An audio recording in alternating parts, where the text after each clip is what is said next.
Imagine this. You are a Unity developer looking to make your next game a slasher-inspired game.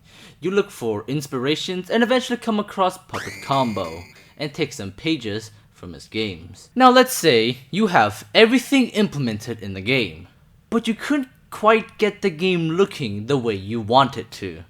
Well, do I have a disgustingly meaty tutorial for you.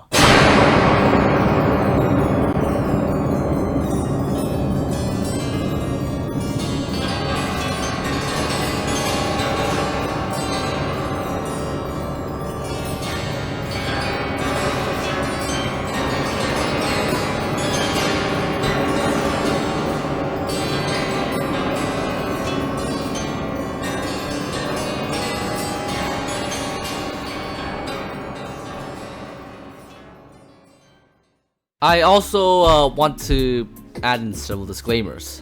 Firstly, this is not a video about how to make accurate PS1 visuals in Unity. There are plenty of resources on the internet to guide you. Secondly, this video will only cover the Unity engine. As for Unreal and Godot, I suggest you experiment around until you see what looks best. And if you are a developer, you can even create your own custom solutions. Thirdly, I am an artist, not a programmer, so please don't come asking me about anything related to coding in the comment section because I have no experience in that field at all.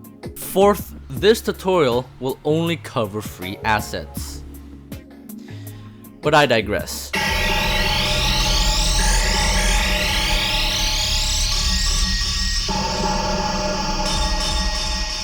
Puppet Combo's games are best described as PS1 styled horror games topped off with VHS and slasher aesthetics. His games are gory, disgusting, blurry, and loud.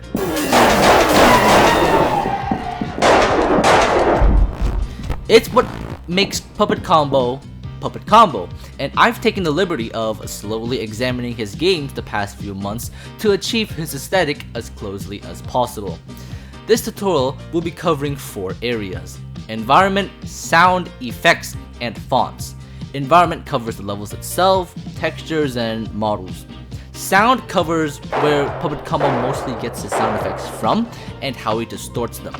Effects cover the post-processing effects and shaders that he uses, and fonts identify the typefaces he uses for his games and VHS covers.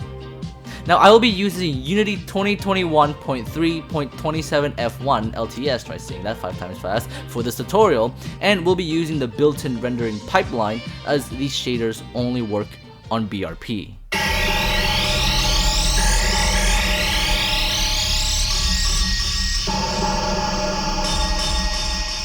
The environments are built with the PS1 limitations in mind. The geometry is extremely angular, often consisting of squares, rectangles, triangles, and diagonals. Wow, that rhymes. Without a single smooth object to be seen.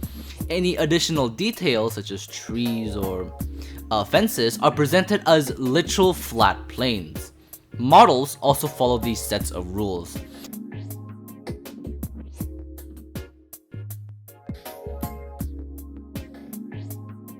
Now, I have no experience in modeling, especially when it comes to Blender, so my recommendation is to go and watch the Sickly Wizard's tutorials on doing PS1 modeling, and just in general PS1 visuals. His videos are extremely helpful and very detailed. When creating your environment and models, make sure to subdivide them in your model editor. Keep this in mind as I will explain why later. If you are not interested in creating your own models, there is a collection called the Classic 64 Asset Library, which is essentially a pack of low poly models and low resolution textures made or curated for retro 3D styled games. Be warned though, if you import all of the folders right away, it will take quite a long time for Unity to fully import the models. For me, it took 50 minutes. I have no idea why that is, and that's with me running on an SSD. So, it's all Unity's fault. HIO has plenty of models, but just in general, a lot of very high quality assets made for PS1 styled games. And Sketchfab is also a great website to find PS1 styled models. Just make sure to click on the downloadable button which shows all models that can be downloaded and are under the Creative Commons attribution. Texturing is pretty interesting. Unlike some PS1 games such as Silent Hill, which uses hand-painted textures for the environment, Puppet Combo uses what appears to be real-life textures.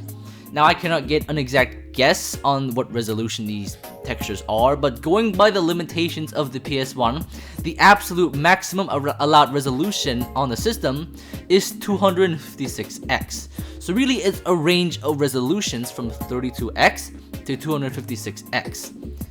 Now, there are a plethora of websites dedicated to free textures. Some are free and in the public domain, others are not. Now, my go-to recommendations are Ambient CG and Polyhaven, as they provide materials and textures under the Creative Commons CC0 license, meaning they are in the public domain and you can use them in your works without asking for permission. To disable texture filtering and get that chunky PS1 look, head on to the texture import settings. You can do that by pressing on the texture of your choosing. Go to max size and choose a resolution between 32x and 256. Personally, I choose 128. Oh, that is disgusting.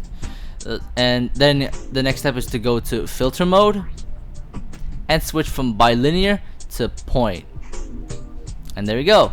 Now, the next two steps are optional, but I highly recommend you do this. Go to resize algorithm and switch from Mitchell to bilinear.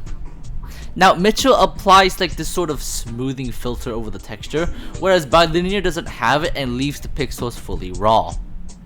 Just the way I like it. Now, finally, I'm gonna have to move the scene up a little bit here and stretch out this. Oh, that is awful. Okay, so press on advanced and disable generate bitmaps. It makes quite a huge difference. And now the reason why we're doing this is that, technically speaking, the PS1 doesn't support bitmaps, from my research anyways, and it makes your textures even more chunkier.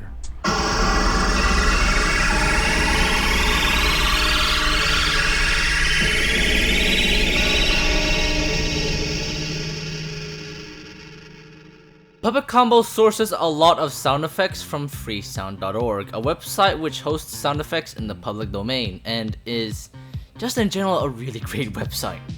Other sound effects like small synth stings and screams and whatnot seem to be either taken from movies or made by Puppet Combo himself, as I'm unable to find the source of these sounds on the internet. And this interview by Lunchmeat also confirms that Puppet Combo makes his own sounds, as it mentions that he created the score for Sanitarium Massacre, one of his older games. Now, some sound effects not only sound loud, but also really muffled. This effect can actually be really easily achieved. For this example, I'm using the program Audacity, but I think you can achieve this with just any other sound editor. So what you want to do is to first import your sound effect. Oop. There's a sound effect. And then you amplify. In this case, I will press Control A to select all of it.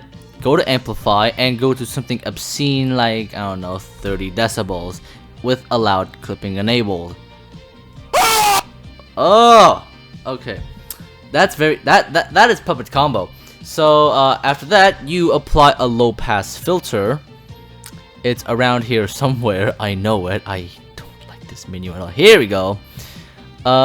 Mess around with the settings until eventually you get something that sounds close to this. Nice. Now, a benefit of keeping the audio extremely loud is that once you export the audio, the clipping is baked into the audio file, which means that you can put this audio file in your game, lower the volume, and it won't have to blast out your player's eardrums. The best way to explain this is that it might sound like it's clipping, but it actually isn't.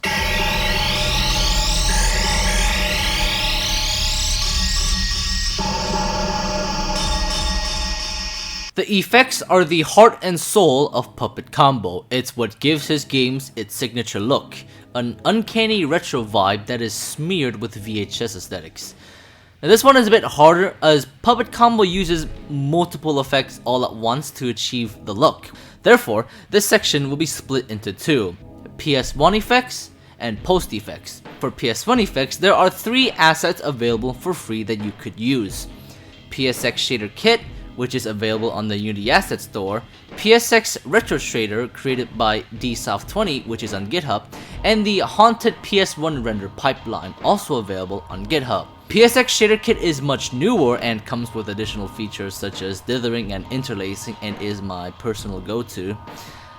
However, it's only compatible with Unity 2021.3.12 F1 and higher. Therefore, lower versions, earlier versions I haven't tested, but I won't hold my breath. dsoft's PS1 shaders are very old and lack features compared to newer ones, but they still work with modern versions of Unity, if you use the built-in render pipeline, that is. And if you are using a much older version of Unity, let's say 2019 or 2018, then this is your go-to option. The Haunted PS1 render pipeline is basically its entire own thing, as it is a full ass rendering pipeline and comes with lots of options. However, it only works on 3 versions of Unity. So for this tutorial, I will be sticking to dsoft20's PS1 shaders, as I think they are the ones that Puppet Combo uses in his games. To apply these effects, you must first import them into your project, which I've done beforehand. Once that is done, select the materials you want to apply the PS1 shader to, go to the Shader tab up here, press on the PSX tab, and Vertex Lit. Now by default, you get this smeary, wobbly mess, which in this case, don't panic. This is a common mistake that I see a lot of beginners make. Now for all of this, just Jesus Christ, I'm having so many flashbacks right now. Now for this to make sense, we'll have to take a look at how the PS1 renders textures. The PS1 uses a method called affine texture mapping, which in very basic terms is a cheap and crude way to map textures onto objects. Why it uses this method is because the system lacks a depth buffer to calculate distance and depth information. The problem with this method is that at certain angles, it distorts the vertices on your meshes. This is called texture warping. In order to reduce this effect, you need to subdivide the geometry on your meshes for the effect to be less apparent. This is what a lot of PS1 developers did back in the day. The PS1 also uses a shading method called Gurad shading, which is a simple method of shading and lighting objects using the vertices on your meshes. By now, your game should look a little something like this. I've disabled all of the post-processing effect to make the PS1 effects really show off. And yeah, it's looking pretty good so far. But we're missing one last touch. For VHS effects, Puppet Combo uses mainly 4 effects. It's a mouthful for me to say, so I'll just list them here. These are the ones that are paid and on the asset store. These ones are not. For this tutorial, I will only be focusing on Retro TV FX and Staff Intense VHS Shader. For Retro TV FX, once you've imported the project, head over to the camera you want to apply the effect to. In this case, it's my first person camera. Head on over to Add Component, type in CRT, and there's the effect. Now, if you want to get the full Puppet Combo look, we'll have to adjust a few settings. First, enable Pixel Mask, then set filter quality from 8 taps to 24 taps, then set the video mode from composite to RF. Now you'll immediately see a new tab called RF noise. This is critical to the Puppet Combo look. Set it down to a value of between 0.01 to 0.05. I'll set it to around 1. There. And then set your luma sharpening from 0 to 4. Now, let's see how it looks.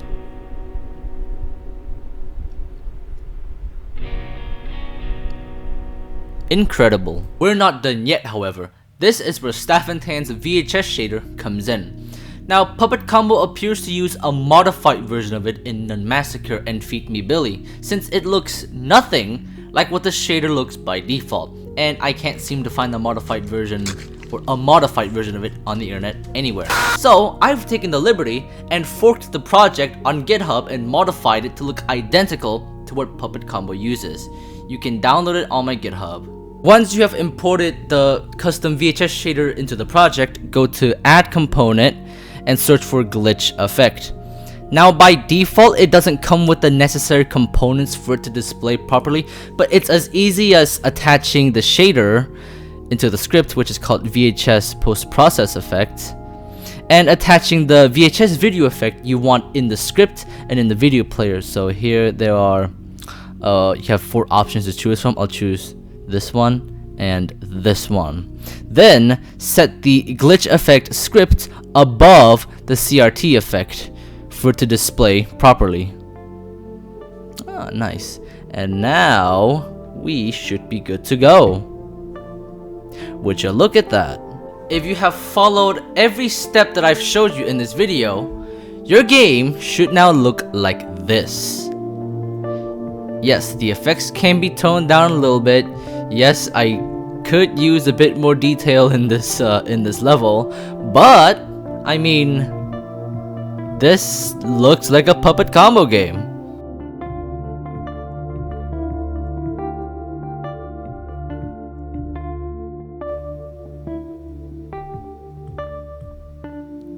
Incredible, really.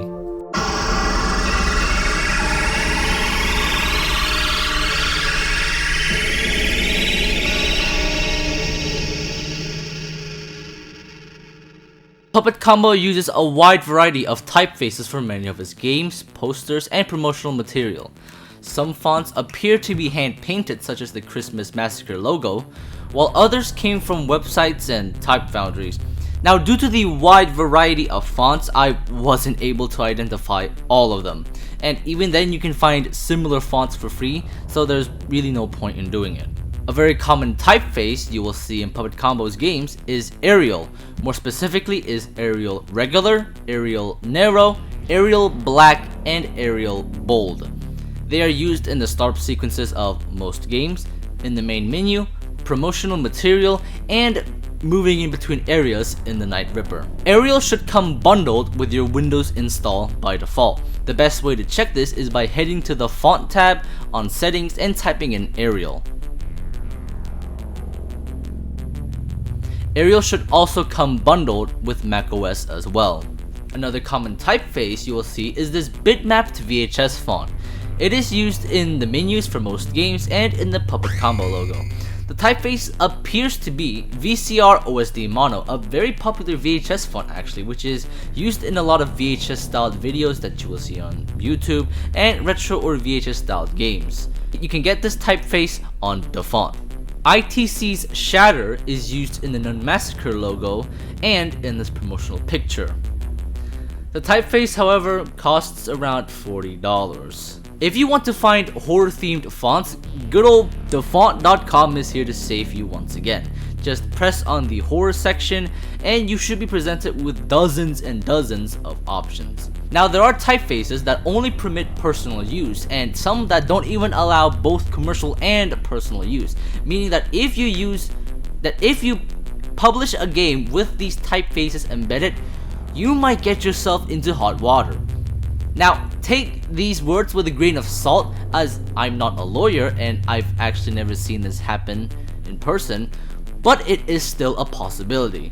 So in this case, a great place to get typefaces for free, which allows for commercial use, is Google Fonts. The website hosts thousands of typefaces, of which most are published under the Open Font license, while as others under the Apache license. Public domain fonts are also on the font as well. Just simply press on a style of font you want, press on more options, and select public domain, and 100% free as well. It will then show you all typefaces that are free for commercial use. You should now have a pretty firm grasp on the Puppet Combo style, and your game is looking better than ever.